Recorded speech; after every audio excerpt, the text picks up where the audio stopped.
देवराज, देखा आपने, महाराज हेमवंत कंदरा से अकेले ही लौट रहे हैं। इसका अर्थ यह है कि शैलपुत्री ने कंदरा में ही रुकने का निर्णय लिया है। यह तो बहुत अच्छी बात है देवराज। निश्चित रूप से बहुत ही शुभ घटनाक्रम है ये। जब महादेव और मां कंदरा में एक दूसरे के सामने होंगे तो दोनों साथी अपनी उपस्थिति का आभास पाने की, एक दूसरे को देखने की संभावना भी बढ़ जाएगी। और ऐसा होते ही शक्ति शिव को और शिव शक्ति को अवश्य पहचान लेंगे और उसके बाद सब कुछ ठीक हो जाएगा। सती के आत्मदाह के बाद महादेव केवल निष्क्रिय ही नहीं हुए, अपितु संसार से विरक्त भी हो गए। और इन्हें इस स्थिति से बाहर लाने के लिए शैलपुत्री के लिए आसान नहीं होगा, क्योंकि माँ को तो पूर्व जन्म की कोई स्मृति ही नहीं है। वो तो ये भी नहीं जानती कि वो जिनकी सेवा कर रही हैं वो कौन है। नारायण नारायण।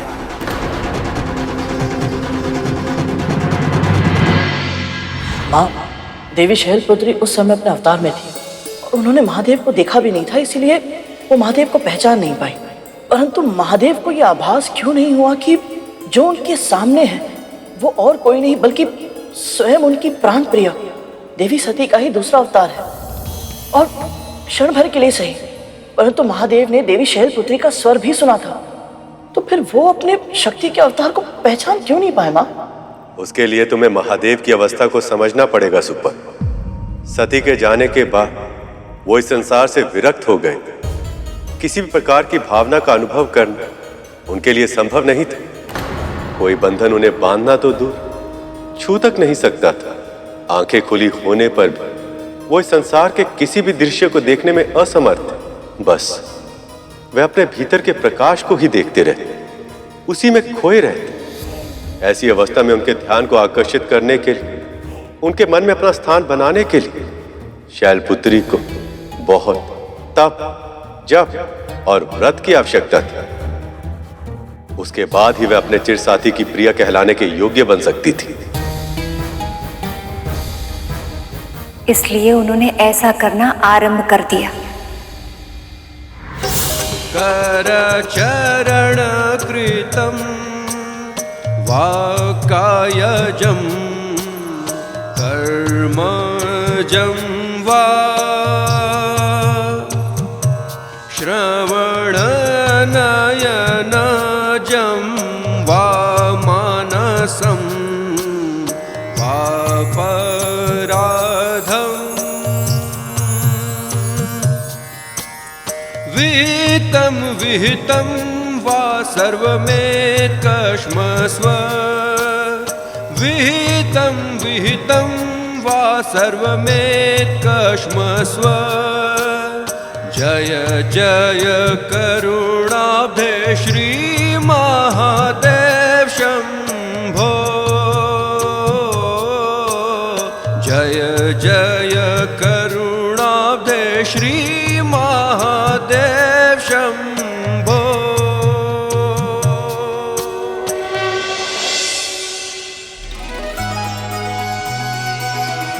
माँ का सेवा भाव तो अद्भुत है। पल पल बढ़ता पगी उमा का शिव से करने चली मिला अनुपम ये संयोग अनोखा होगा वे ये पुनर्मिला व्याकुल हृदय और नैना पार्वती शिव मिलेंगे आज होगा मंगल पल वो लौकिक पार्वती शिव मिलेंगे आज पार्वती शिव मिलेंगे आज। उमा समक्ष खड़ी और शिव ने आंखें जो मूंदी दोनों है अनभिज्ञ और मिलाप अधूरी।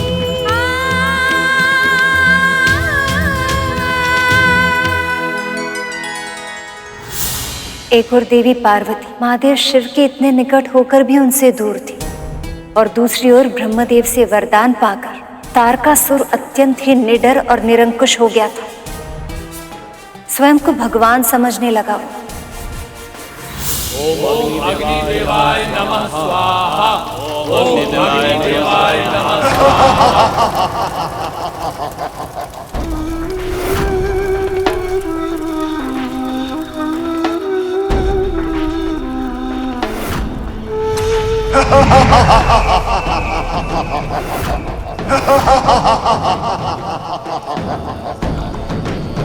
स्वर्ग का सम्राट कौन है ऋषियों?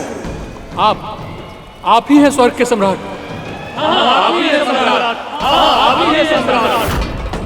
तो फिर ये यज्ञ किसकी स्तुति के लिए होनी चाहिए?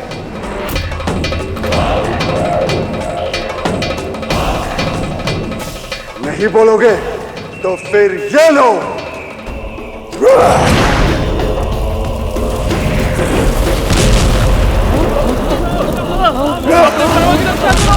बचाओ, मारो यहाँ से। अपने प्राणों की रक्षा करो।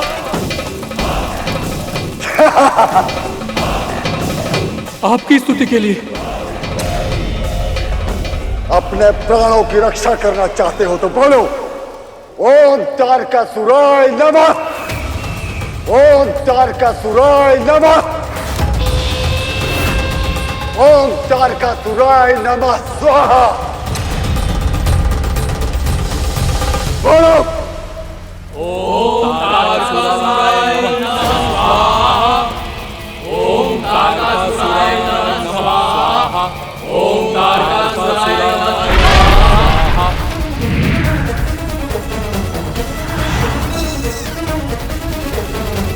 ओम तारकासुराय नमः स्वाहा।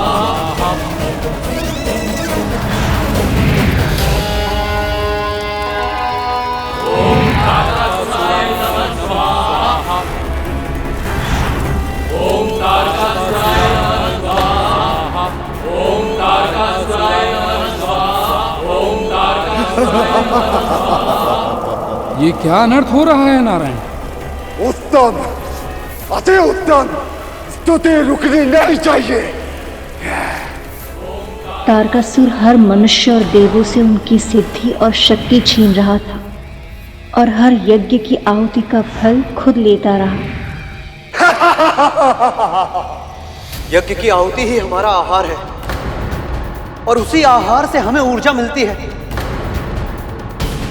और यदि इसी प्रकार तारकासुर के लिए यज्ञ होते रहे तो हमारा तो आहार ही समाप्त हो जाएगा। ओम तारकासुराय नमः स्वाहा।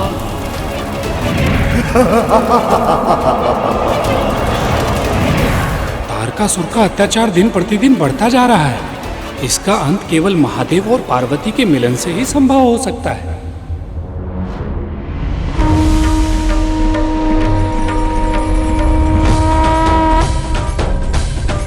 इतने निकट होकर भी ये एक दूसरे से कितने अनभिज्ञ हैं।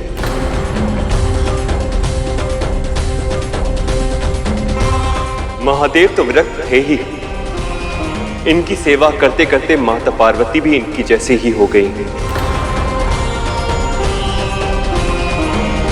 ब्रह्मचारिणी की तरह अपना जीवन व्यतीत कर रहे हैं। जब तक इन दोनों के बीच प्रेम उत्पन्न नहीं होगा, ये एक दूसरे को पहचानेंगे नहीं, इनका विवाह नहीं होगा, तब तक इनका पुत्र भी जन्म नहीं ले पाएगा।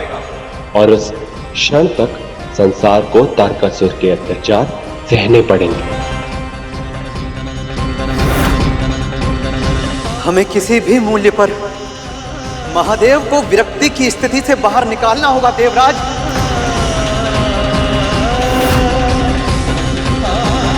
इस पूरी सृष्टि में केवल एक ही सामर्थ्यवान है जो इस कार्य को कर सकता है, कामदेव।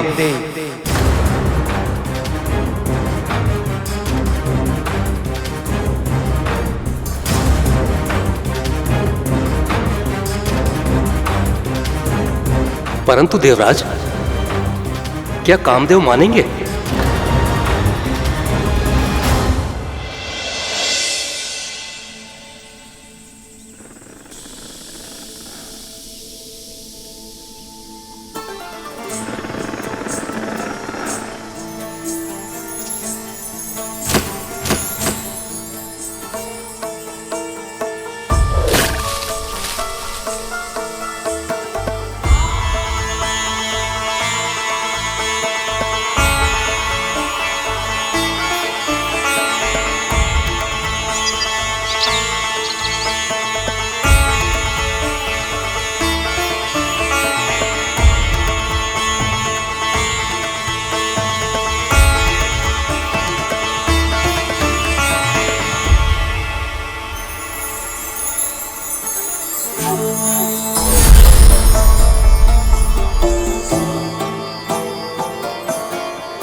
प्रियरति कहाँ हैं आप?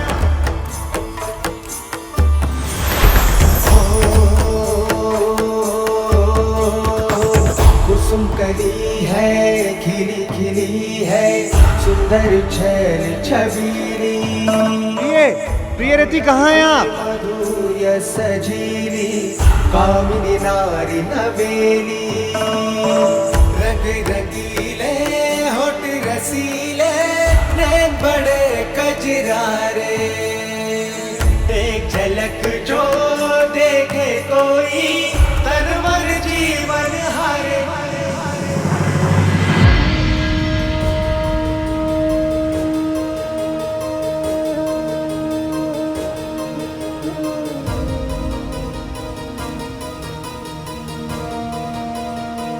तो आप यहाँ हैं?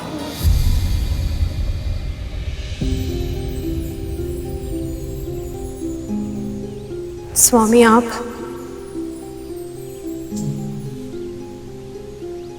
क्या हुआ प्रिय?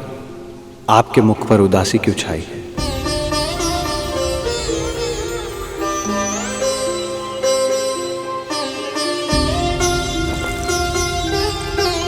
न जाने क्यों आज अत्यंत विचलित अनुभव कर रही हूँ। मन में विचित्र सी अशांति है।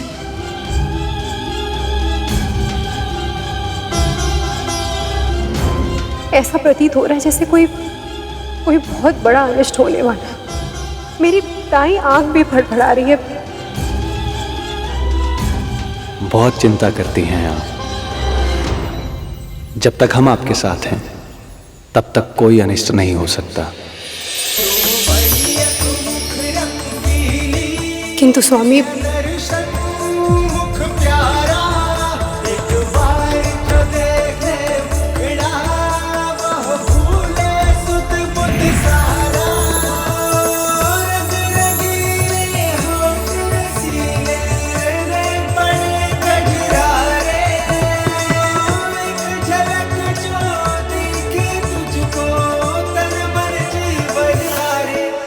कामदेव,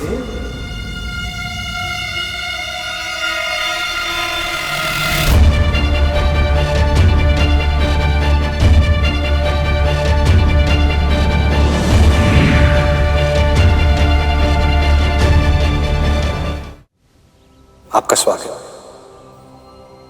प्रणाम देवराज। लगता है पूरी सृष्टि में बस आप दोनों ही हैं जिनके नित्य कर्म पर तारकासुर के अत्याचार का कोई प्रभाव नहीं पड़ा है। ऐसी बात नहीं है देवराज।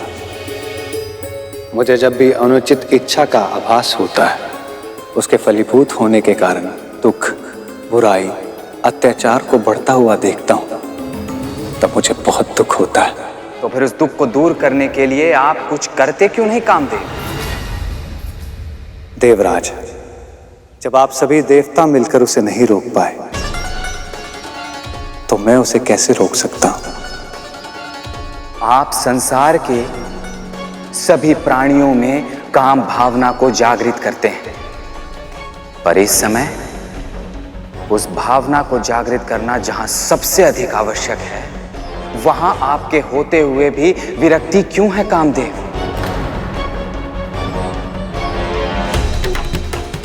हमने देवर्षि नारद की सहायता से बहुत कठिनाइयों के बाद देवी पार्वती और महादेव को निकट पहुंचाने की व्यवस्था की थी, पर यदि महादेव समाधि से ध्यान हटाकर उनकी ओर देखेंगे नहीं, तब तक उनका मिलन कैसे होगा?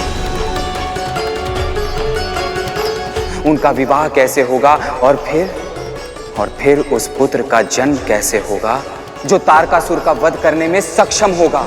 आप सीधे शब्दों में अपनी बात रखेंगे तो हमें भी समझने में आसानी होगी देवराज। क्या अपेक्षा है आपको मेरे पति से? आपको अपने कर्तव्य का पालन करना होगा कामदेव। महादेव को विरक्ति की अवस्था से बाहर लाना होगा, और यह तभी संभव है जब आप उन पर अपने काम बाण का प्रयोग करेंगे।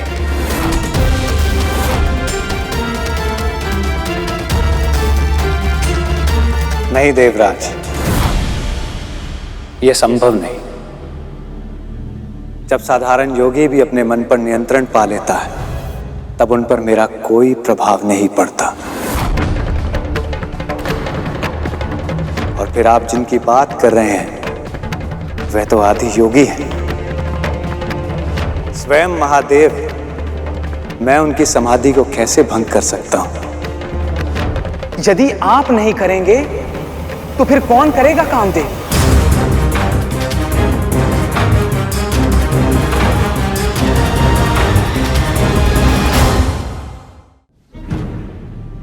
दानवीर की परीक्षा दान के समय होती है,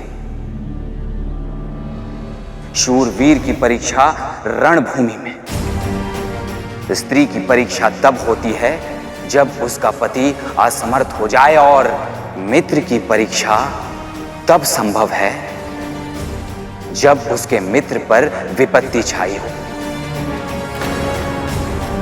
हां, मैं मानता हूं कि मैं देवराज इंद्र हूं, पर आपके साथ सदैव मैंने एक मित्र के समान व्यवहार किया है। यही समझ लीजिए कि आज आपको अपनी मित्रता की परीक्षा देनी है, पर इसमें मेरा कोई स्वार्थ नहीं है कामदेव। इस जगत के कल्याण के लिए आवश्यक है ये। और आपने तो ये बात सुनी ही होगी कि तारकासुर ऋषियों से अपनी पूजा आरंभ करवा चुका है। यदि आप चाहें तो मैं उन ऋषियों के तप को भंग कर सकता हूं। उस तारकासुर को काम वासना में लिप्त कर सकता हूं, परंतु महादेव, उनकी समाधि को भंग करना यह मेरे सामर्थ्य में नहीं।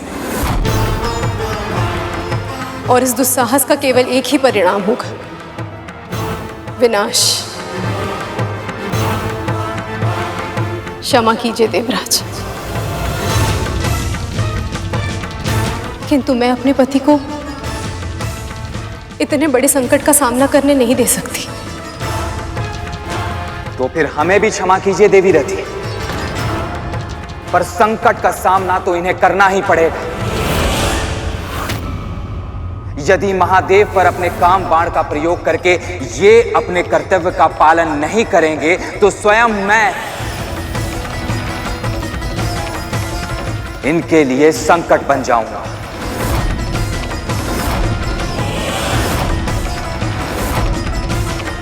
अभी तक एक मित्र की तरह इनसे विनती कर रहा था, पर अब देवराज होने के नाते मैं इन्हें आदेश दूंगा, और मेरी आज्ञा का ना पालन करने का केवल एक ही अर्थ होगा, दंड।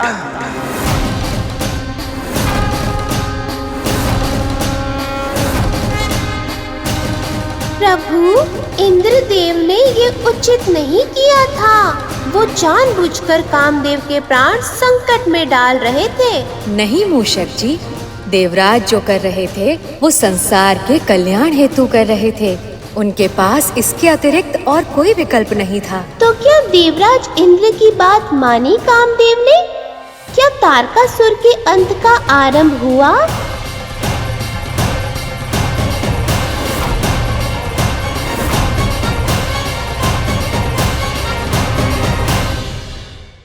देवराज, आप यदि दंड का भागीदार बनना ही है तो मैं उसे स्वयं महादेव के हाथों से स्वीकार करूंगा।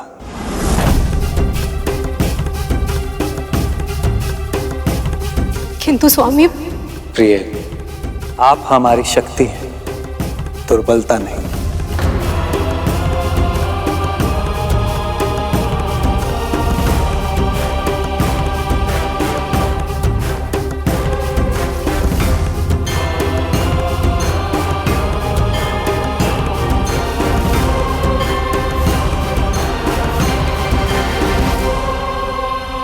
पता नहीं क्या छुपा है भविष्य के गर्भ में। क्या ऐसा कुछ नहीं हो सकता कि महादेव और देवी पार्वती इन दोनों को अपने आप ही एक दूसरे का आभास हो जाए और स्वामी को कुछ करने की आवश्यकता ही ना पड़े?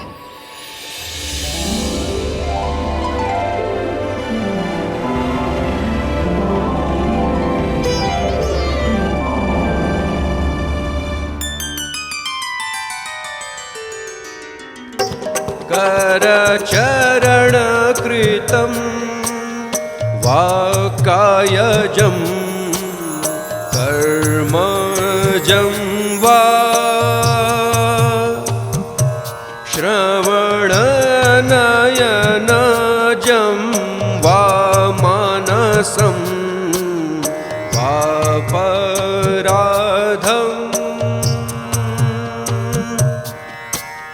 विहितं विहितं वा सर्वमेकश्मस्व जय जय करुणाब्धे श्री महादेव शंभो जय जय करुणाब्धे श्री महादेव शंभो।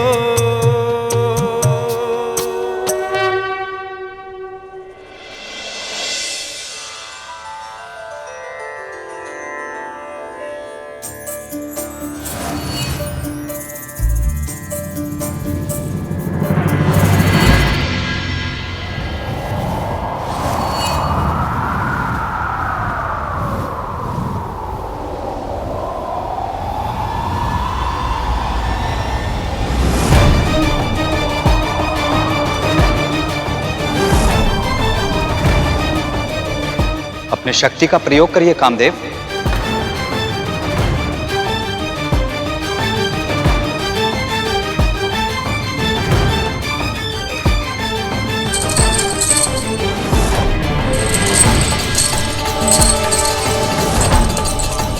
मुझे नहीं पता जो मैं करने जा रहा हूँ वह उचित है या अनुचित, परंतु ऐसी अवस्था में महादेव पर बाण चलाना कहीं अनर्थ को निमंत्रण देना न बन जाए।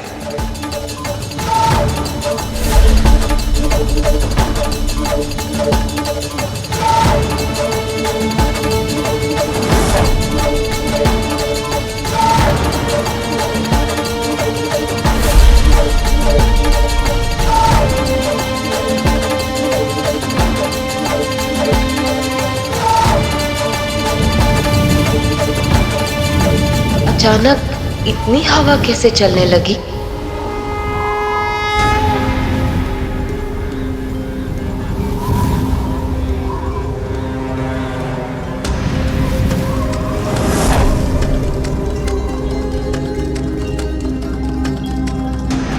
महादेव का ध्यान पूर्ण हुआ। अब उन पर बाण चलाना उचित होगा।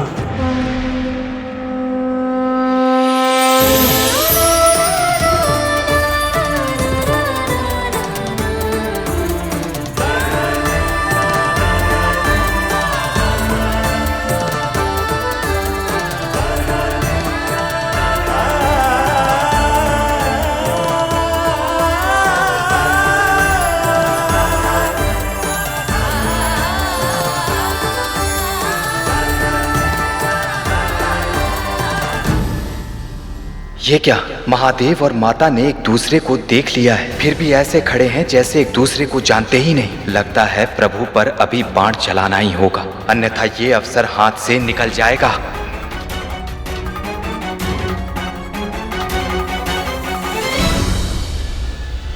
किस विचार में डूबे हैं कामदेव? यही समय है।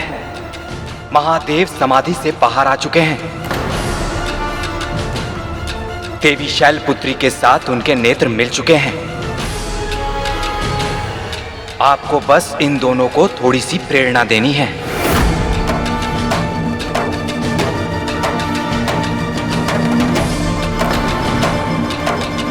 देवराज, ऐसे कैसे बाण चला सकता हूं मैं महादेव पर? स्वयं माता पार्वती ने और महादेव ने एक दूसरे को देख लिया है। अब मेरी प्रेरणा और इस बाण की कोई आवश्यकता नहीं। ये दोनों एक दूसरे को देख अवश्य लिए हैं, पर ध्यान से देखिए कामदेव, इनके हृदय गति में कोई परिवर्तन नहीं है। मन में कोई प्रेम का भाव नहीं है, आंखों में कोई पहचान नहीं है। आपके प्रेरणा के बिना ये अवसर भी व्यर्थ हो जाएगा कामदेव।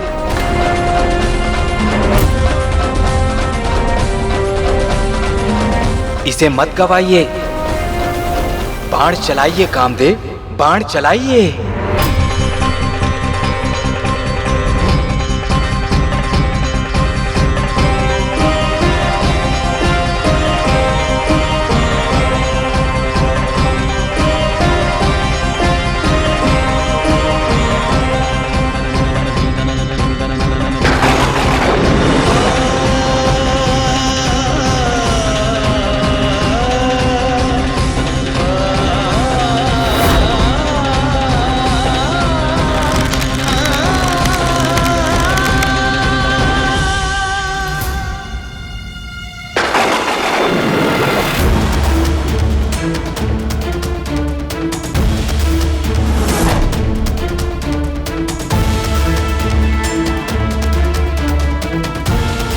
ये अवसर मत गवाइए।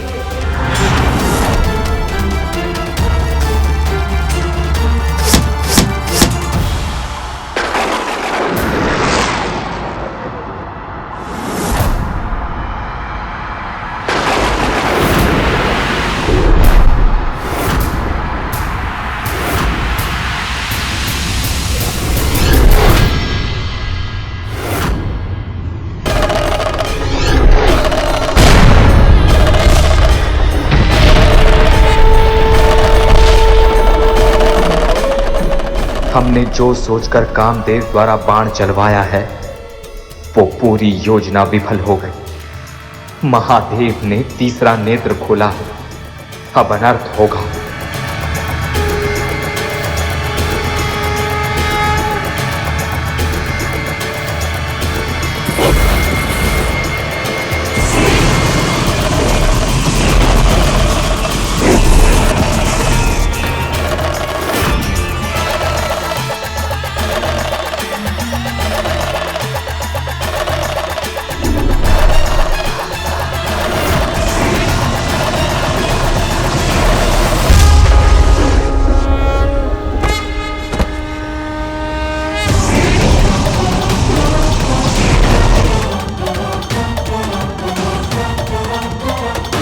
मन में विचित्र सी अशांति है। ऐसा प्रतीत हो रहा है जैसे कोई बहुत बड़ा अनिष्ट होने वाला है। जब तक हम आपके साथ हैं तब तक कोई अनिष्ट नहीं हो सकता।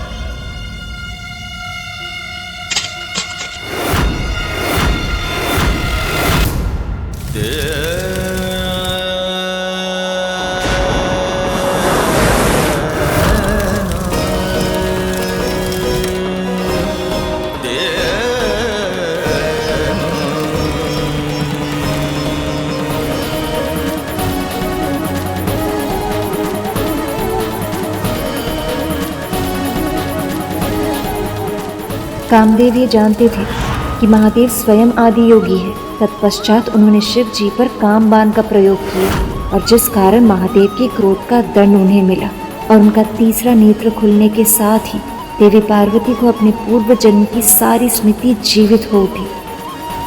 आप मेरे जीवन के अभिन्न अंग है महादेव। मैं आपको अपना पति परमेश्वर मान चुकी हूँ महादेव। क्या आप भी मुझे अपनी अर्धांगिनी के रूप में स्वीकार करेंगे? यदि आपकी यही इच्छा है तो ऐसा ही होगा। ये वरमाला केवल और केवल महादेव के गले में सुशोभित होगी।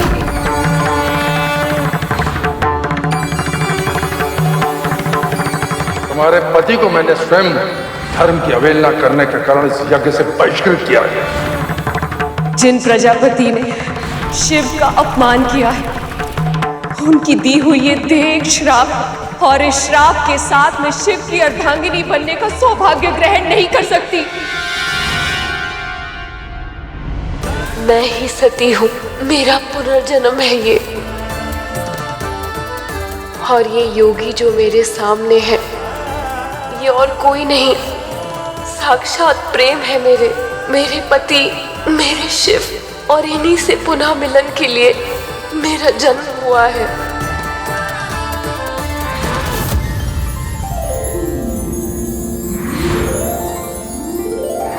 आपकी पुत्री श्याम वर्ण की है, इसलिए इन्हें काली के नाम से पुकारा जाएगा।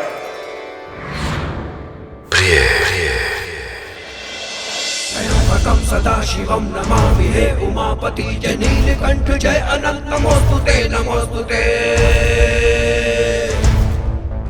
हो भोलेनाथ भक्त के हो कष्ट से निवारते, ये सृष्टि सारी संकटों से शिव ही है उबारते।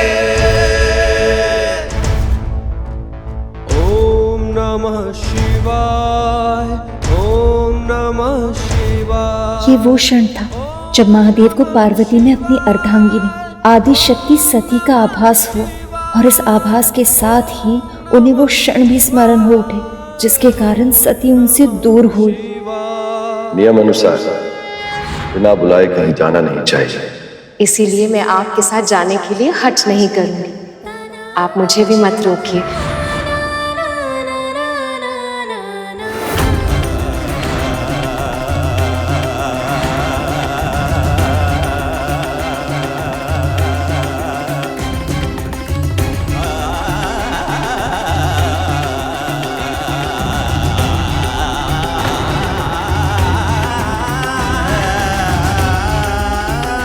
ऐसा क्यों किया महादेव ने? अपना मुख क्यों घुमा लिया? क्या इन्होंने अब तक मुझे क्षमा नहीं किया है? क्या अब तक मुझसे, अपनी प्रिय से क्रोधित है ये?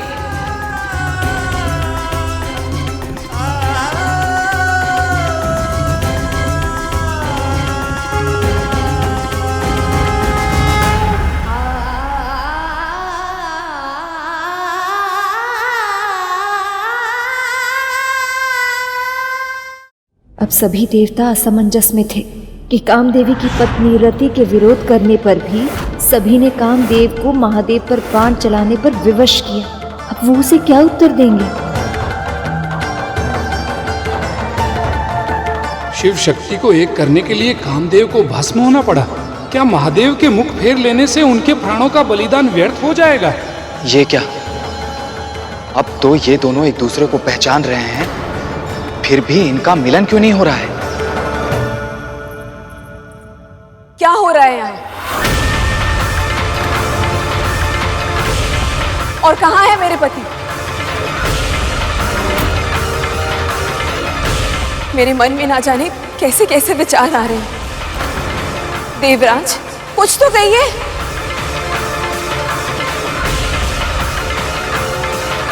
क्या वो उस कंदरा में है? स्वामी, स्वामी! ठहरो रति।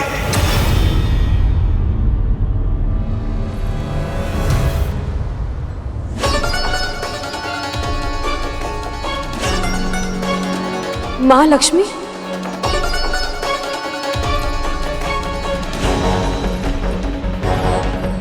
श्री नारायण, क्या हुआ है? कहाँ है मेरे पति?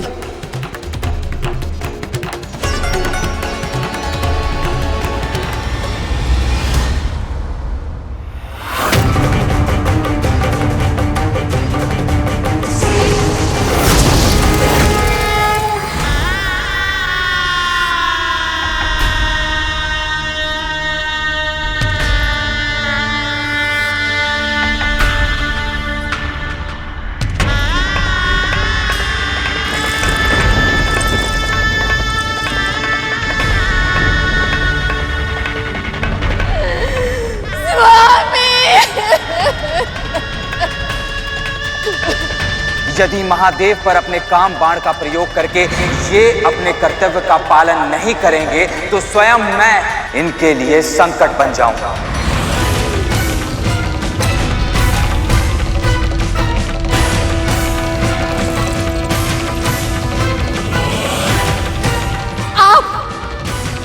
आपके कारण हुआ है ये अनर्थ। आप दोषी हैं इस सबके। मेरे स्वामी ने आपको मना किया था, लेकिन आपने उन्हें विवश किया था। तो फिर क्यों मेरे पति को ये दंड मिला? मौन क्यों है आप सब? ब्रह्मदेव, आप तो कुछ कहिए।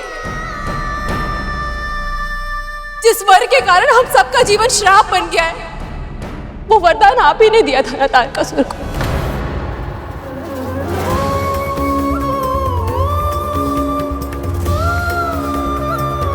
शिव तो आपके भक्त हैं श्री नारायण। आपकी इच्छा के विरुद्ध वो मेरे पति को हानि नहीं पहुंचाएंगे। किंतु मेरे पति वो तो भस्म हो गए।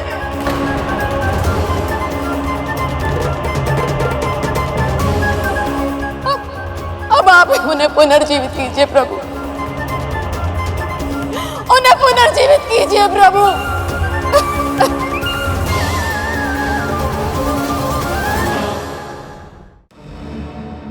माँ आप तो स्वयं सुहागन है, जानती है कि एक पत्नी के लिए अपने पति की अकाल मृत्यु से अधिक दुखदायक कुछ नहीं होता।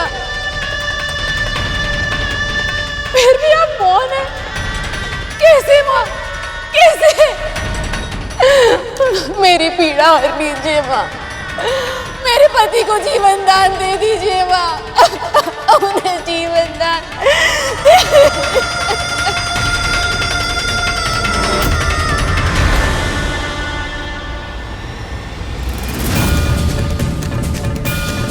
नहीं प्रिय, जिस पल की प्रतीक्षा थी वो निकट है। देवी पार्वती स्वयं को पहचान चुकी हैं। वो ये जान चुकी हैं कि वही आदिशक्ति, अब जो भी करना है वही करेंगी। क्या हुआ बहन जी, आप इतनी विचलित क्यों हो गई? किसी भी माँ के लिए अपने संतान को कष्ट में देखना, उसे पीड़ा सहते हुए देखना, किंतु फिर भी धैर्य रखना, ये बहुत कठिन होता।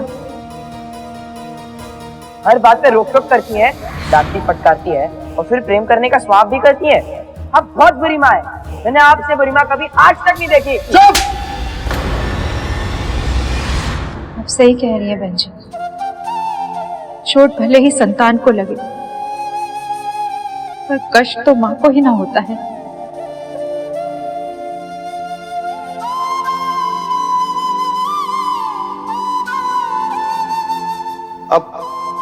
आप कथा बहुत अच्छी सुनाती है बहन जी, भगवती की कृपा से।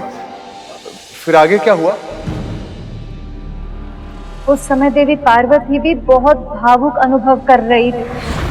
महादेव ने उन्हें देखने के बाद जो प्रतिक्रिया दी, उससे उनका हृदय टूट सा गया था।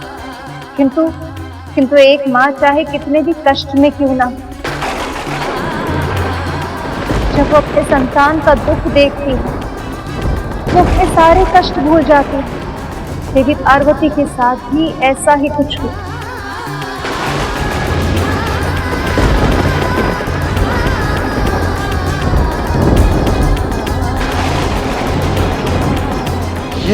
ये क्या हो रहा है?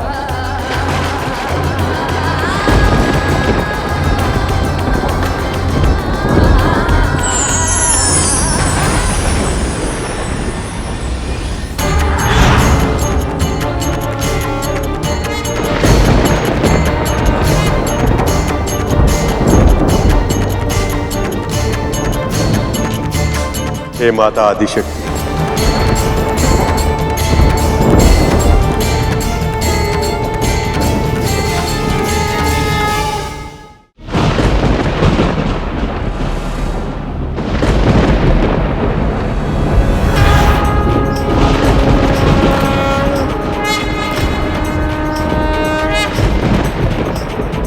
नमो नमो हे माता आदिशक्ति, नमो नमो महाशक्ति माँ, नमो नमो पराशक्ति माँ, नमो नमो महाशक्ति माँ।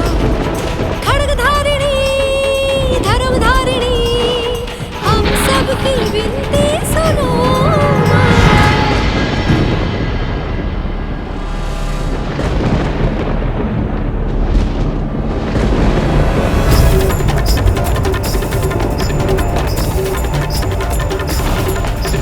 माँ आदिशक्ति बहुत ही क्रोधित लग रही हैं। अवश्य इन्हें ज्ञात है कि मैंने कामदेव को शिव जी पर बाण चलाने के लिए विवश किया है।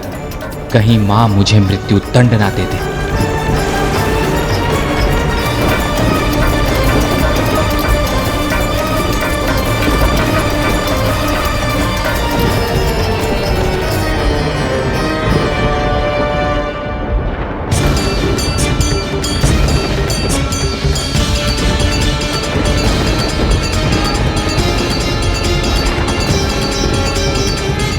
माँ,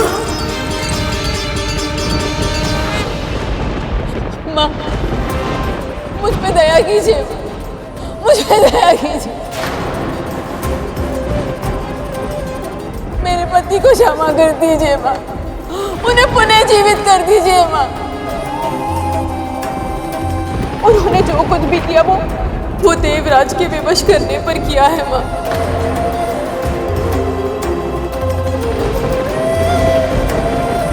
क्यों किया है आपने ये?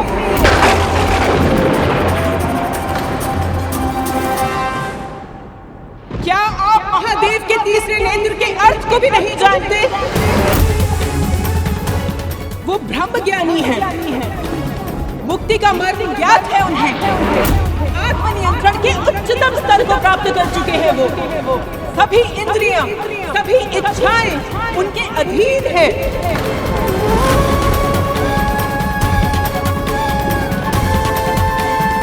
आप सबको ये विचार भी कैसे आया कि कामदेव के बाण के प्रभाव से महादेव अपनी साधना छोड़ देंगे?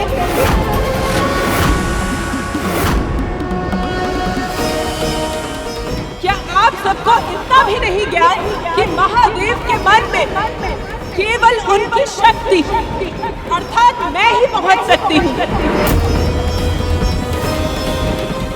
और केवल महादेव ही नहीं, किसी भी सात्विक व्यवहार का पालन करने वाले पति के मन में काम भावना केवल उसकी पत्नी ही जगा सकती है। क्या ये साधारण से तत्व का भी ज्ञान नहीं है आपको?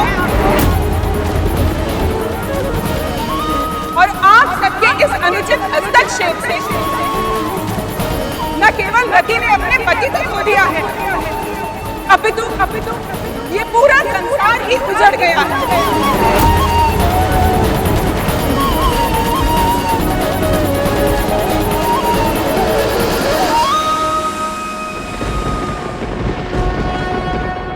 ये पृथ्वी प्रेम और काम से विहीन हो गई।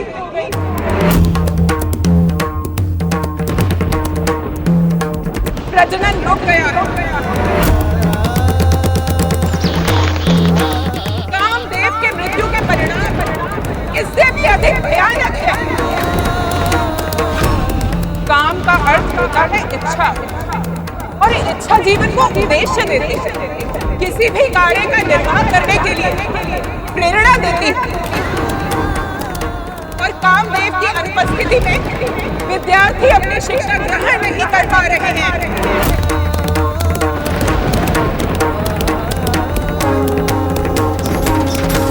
गृहस्थ किसी कार्य का निर्वाह नहीं कर पा रहे हैं।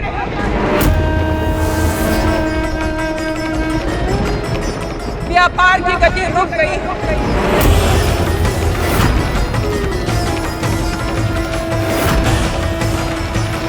यहाँ तक कि वृद्ध जनमानस जीवन का उद्देश्य खो चुके हैं।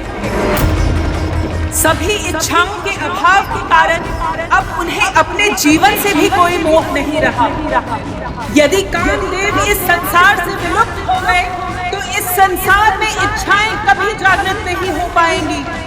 आप सबने इतनी बड़ी योजना बनाने से पूर्व ये विचार तक नहीं किया कि जिस संसार को बचाने के लिए आप कामदेव का प्रयोग कर रहे थे, वो संसार ही नहीं बचेगा।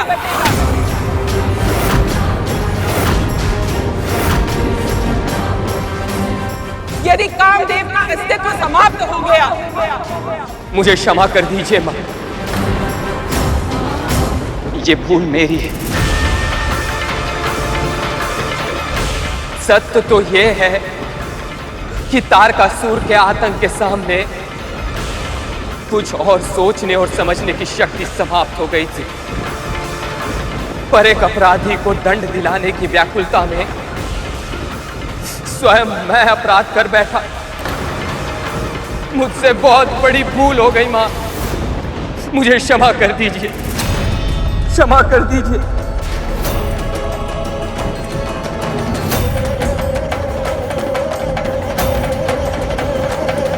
मुझ पे दया कीजिए,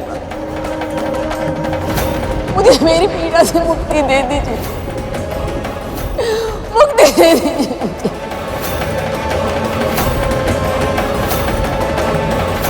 जिस संसार में मेरे स्वामी, उसमें क्षण भर भी सांस लेना मेरे लिए असंभव है। मेरा तो जन्म ही प्रेम के विस्तार के लिए हुआ था। प्रेम ही मेरी प्राण वायु है, मेरे जीवन का आधार। और जब साक्षात प्रेम स्वरूप मेरे स्वामी ही नहीं रहे, तो मैं कैसे जीऊं?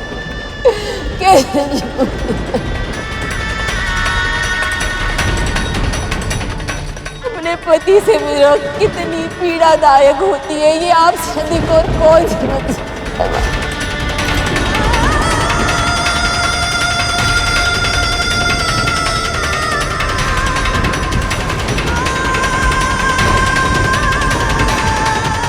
मुझे क्षमा करिए, अपनी पीड़ा में मैं भावुक हो गई थी। देवराज के दबाव में ही सके, परंतु कामदेव से भूल तो हुई है ना पुत्री। और एक बार यदि महादेव के तीसरे नेत्र से कोई भस्म हो गया, तो उसे पुनः उसी स्वरूप में जीवित करना असंभव है।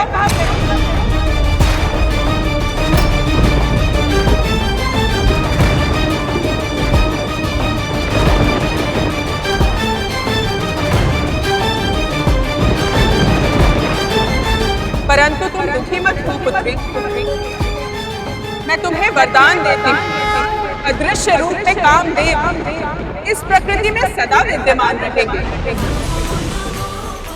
और केवल तुम ही उन्हें देख सकोगे।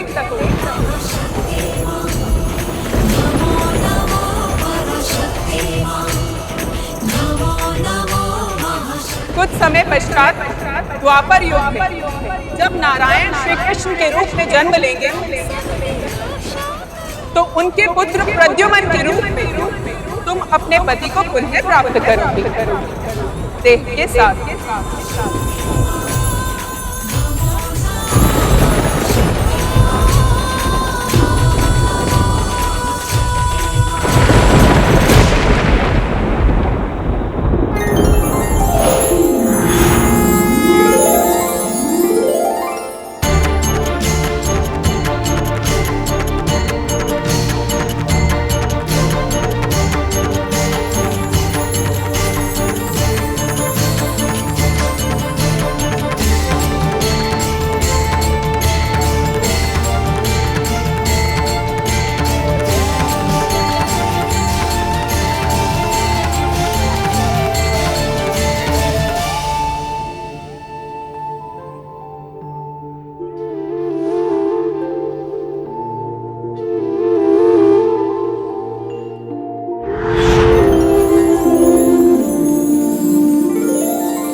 हे माता आदिशक्ति, हमारा प्रणाम स्वीकार करें।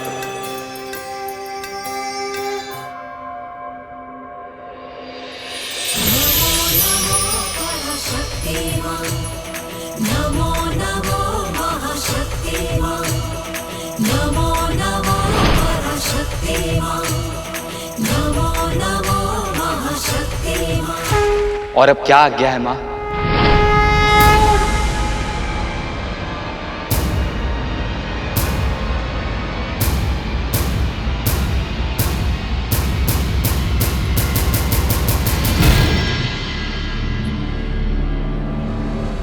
क्या महादेव ने मुझे अपनी पिछली जन्म के भूल के लिए अब तक क्षमा नहीं किया?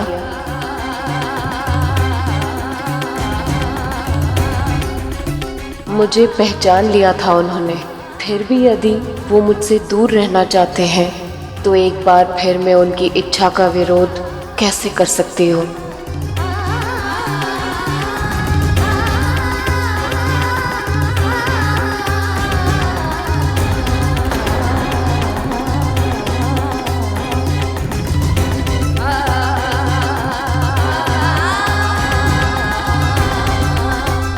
ऐसा क्यों कर रही हैं माँ? माना हमसे बहुत बड़ा अपराध हुआ है, किंतु महादेव को बिना मिले क्यों जा रही हैं माँ? उसके बाद देवी पार्वती अपने पिता महाराज हेमवंत के महल लौट आए।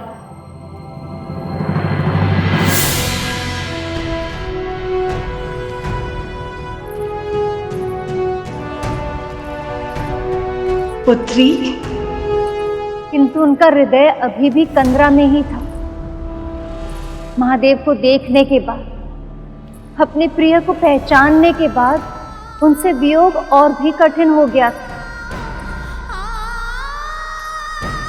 यहाँ देवी पार्वती के मन के सागर में ऊंची ऊंची लहरें उठ रही थी और दूसरी ओर देवता चिंतित थे। महादेव और देवी पार्वती को मिलाने के उनके सारे प्रयास विफल हो गए थे और वहां तारकासुर का आतंक बढ़ते ही जा रहा था। ऐसी स्थिति में आगे का मार्ग जाने की इच्छा रखकर वो प्रभु विष्णु के पास गए। महादेव और मां पार्वती का योग कराने के हमारे सभी प्रयास असफल हो गए हैं प्रभु। आप तो सब जानते हैं, जब तक उनका मिलन नहीं होगा वो पुत्र उत्पन्न नहीं हो पाएगा जो तारकासुर का वध करने में सक्षम हो। अब तो आप ही कोई मार्ग दिखाइए प्रभु, क्या करना चाहिए हमें? ऐसे में हम प्रार्थना के अतिरिक्त और कुछ नहीं कर सकते हैं देवराज। अब केवल एक ही मार्ग है जिसका अनुसरण करके महादेव को समाधि से बाहर लाया जा सकता है, और वो है भक्ति का मार्ग।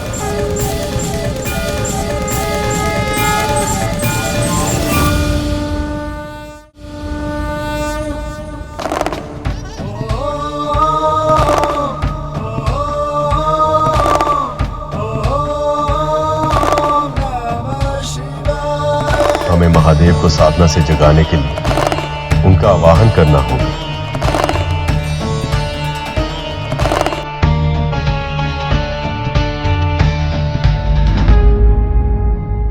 कल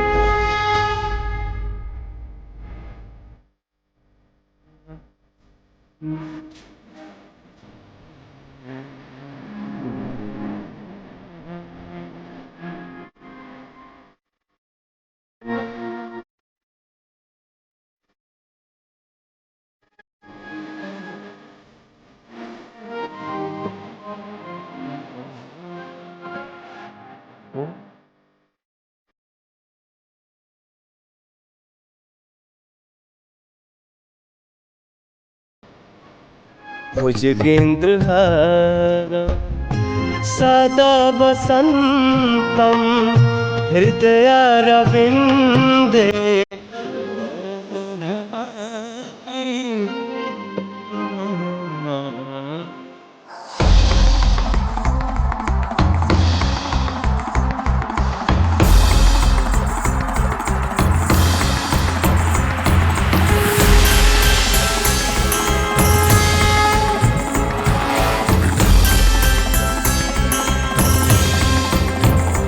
मैं आपकी पीड़ा से अवगत हूं। किंतु हम आपके लिए कुछ विनती लेकर आए।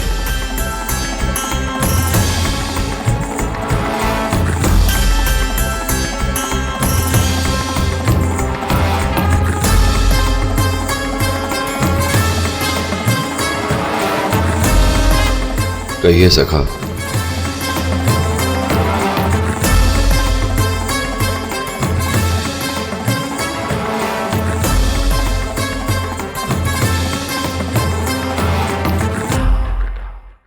क्या हुआ सखा? देवी पार्वती तो देवी सती का ही अवतार, ये जानकर भी आप उनसे विमुख। दुख का वास्तविक कारण है मोह। ये तो आप भली भांति जानते हैं सखा। मुझे सती रूप से इतना मोह हो गया था कि मैं अपने आप पर नियंत्रण ही खो बैठा था।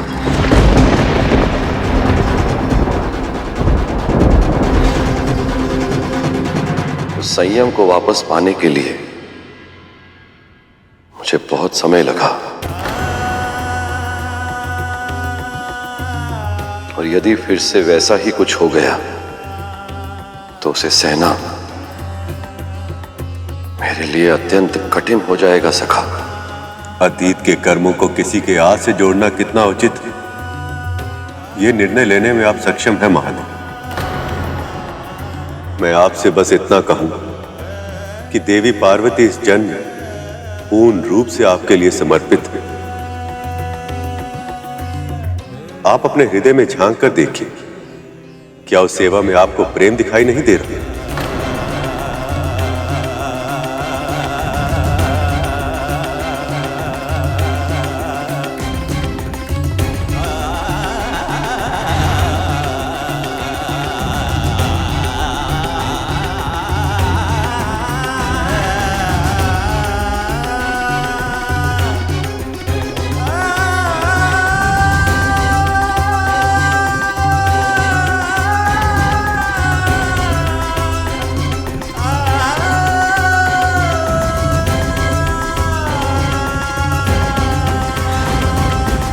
सत्य कह रहे हैं सखा। उनके प्रेम, उनकी सेवा से अछूता नहीं हूं मैं। इतने समय बाद जब वो मेरे समक्ष आए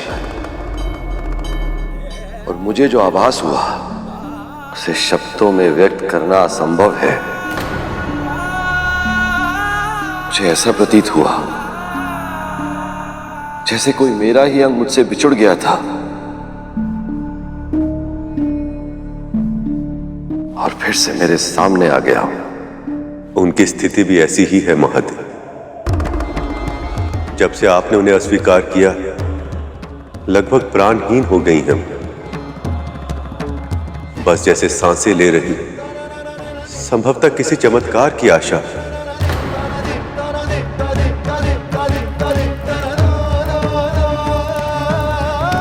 आप दोनों का एक होना नियति है। ये विवाह जितना आप दोनों के लिए महत्वपूर्ण है, उतना ही आवश्यक इस संसार के लिए भी है। यदि आप दोनों के मिलने में और विलंब हुआ तो तारकासुर संपूर्ण ब्रह्मांड का नाश कर देगा।